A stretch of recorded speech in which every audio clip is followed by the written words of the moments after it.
Boban Marjanovic, bagong import sa PBA. Lakas ng makakakuha sa kanya next year, tara kwentuhan.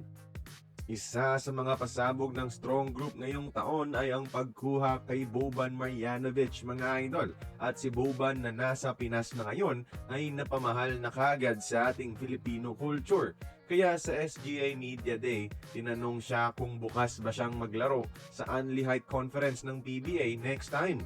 Ang sagot niya, pagkatapos daw ng Jones Cup, pag-iisipan niya, mga idol.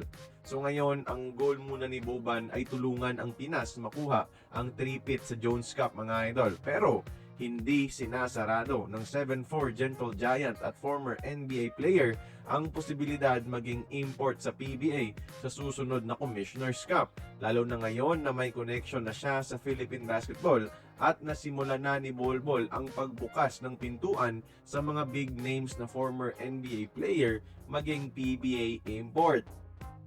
Siyempre, ang batayan dyan, if the price is right. If tama ang presyo, papayag ka agad yan si Boban Marjanovic gaya sa strong group, no? Kung matuloy nga itong si Boban, ha? At 7'4", siya ang magiging tallest import in PBA history. At swerte, ang PBA team na makakakuha sa kanya, mga idol. Maliban sa fanbase ni Boban, isang former role player sa NBA ito na nagkaroon din ng mga bigating laro. Height is might yung brand ng kanyang laruan at mahirap talaga siyang bantayan kapag nasa loob na. Dala niya yung kanyang NBA experience, so tiyak aangat talaga ang level niya sa ibang mga imports. Pero ang biggest concern lang sa kanya is, kaya niya bang maglaro ng import heavy minutes sa PBA? Mabagal si Boban, matanda na rin, hindi rin kasing athletic ni Bolbol. Kaya kaya ba ni Boban maglaro ng higit 40 minutes sa isang laro na hindi naaapektuhan ng pagod at walang risk ng injury? Pero kahit ganyan, mga idol, welcome addition pa rin para sa isang PBA team ang kalibre ng isang 7'4", mga idol.